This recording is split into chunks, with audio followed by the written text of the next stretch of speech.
ఒక అసాధారణ విపత్తుకు ఎవరూ ఊహించని అసాధారణ సహాయాన్ని ఆంధ్రప్రదేశ్ ప్రభుత్వం ప్రకటించింది. ప్రతి రంగానికి, ప్రతి పనికి, ఆఖరకు కోడిని కూడా వదలకుండా సహాయం అందిస్తామని చంద్రబాబు ప్రకటించేశారు. రాజకీయాలకు అతీతంగా అందరినీ ఆదుకుంటామన్నారు బాబు. వరదలు వచ్చిన రోజు నుండి విజయవాడలోనే ఉన్న చంద్రబాబు సహాయక చర్యలను స్వయంగా పర్యవేక్షించారు. పరిహారం అందే వరకు తాను రివ్యూ చేస్తానని, పూర్వస్థితి వచ్చే వరకు బాధితులకు అండగా నిలుస్తానని చంద్రబాబు హామీ ఇస్తున్నారు. అయినా వైసీపీ నేతలు తమ తీరు మార్చుకోకపోవడం ఇప్పుడు విమర్శల పాలవుతోంది.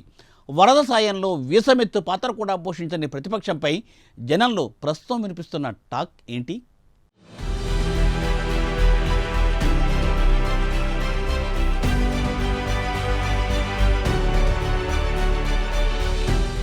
అపార పాలనా అనుభవం ఉండి 4వ ముఖ్యమంత్రి అయిన చంద్రబాబు నాయుడికి బాధ్యతలు చేపట్టిన 3 నెలల్లోనే పెను సవాలు ఎదురైంది. బుడమేరుకు గండ్లు పడి విజయవాడ నీట మునిగింది. మరోవైపు ఉత్తరాంధ్ర, ఉభయ గోదావరి జిల్లాలను భారీ వర్షాలు, వరదలు అతలాకుతలం చేశాయి. ఆ విపత్తులకు తోడు ప్రకాశం బ్యారేజ్లో కొట్టుకొచ్చిన భారీ పడవల వెలికితీత ప్రభుత్వానికి పెద్ద సవాలు విసిరాయి.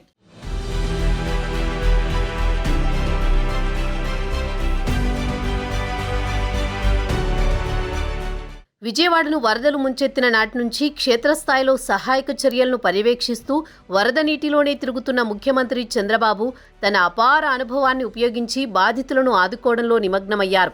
పరిహారం అందే వరకు తాను రివ్యూ చేస్తానని, పూర్వస్థితి వచ్చే వరకు బాధితులకు అండగా ఉంటామని చంద్రబాబు హామీ ఇస్తున్నారు. బుడమేరు వరద బెజవాడను అతలాకుతలం చేసింది. అలాంటి విపత్తు నేటి వృద్ధులు కూడా ఎప్పుడూ చూడలేదు. కూటమి అధికారంలోకి వచ్చి ఇంకా 100 రోజులు కూడా పూర్తి కాకముందే అతిపెద్ద విపత్తు సంభవించింది. అటు చూస్తే గత ప్రభుత్వం అనుసరించిన విధానాలతో ఆంధ్రప్రదేశ్ అప్పుల కుప్పగా మారిపోయింది.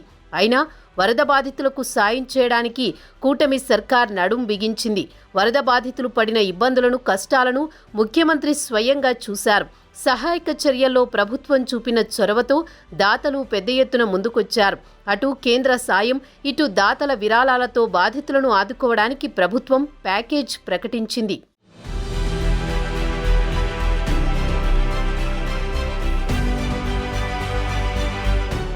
గ్రౌండ్ ఫ్లోర్లో నీట మునిగిన ఇళ్లకు 25,000, పై ఫ్లోర్స్లో ఉన్న వారందరికీ 10,000 సాయం ప్రభుత్వం ప్రకటించింది. రాష్ట్రంలో ఎవ్వరి ఇల్లు నీట మునిగినా 25,000 ఇస్తామంటోంది. చిన్న షాపుల యజమానులకు 25,000 ఆర్థిక సాయం అందిస్తామంటోంది. అన్ని వర్గాలను ఆదుకోవడానికి పార్టీలకు అతీతంగా ప్యాకేజ్ రూపొందించింది. నీట మునిగిన వాహనాల ఇన్సూరెన్స్ క్లైమ్స్ సెటిల్ అయ్యేంత వరకు వరద బాధితులకు అండగా ఉంటామని సీఎం వెల్లడించారు. పశువులు, కోళ్లు చనిపోయినా పరిహారం ఇస్తామని, పంట నష్టాలకు ఫిషింగ్ బోట్లు, వలల నష్టం జరిగితే ఆదుకుంటామని, ఎవరికి ఏ నష్టం జరిగినా అండగా ఉంటామని ప్రభుత్వం ప్రకటించింది. చరిత్రలో వరద సాయం ఈ స్థాయిలో ఎవరూ అందించలేదని సీఎం చంద్రబాబు అంటున్నారు.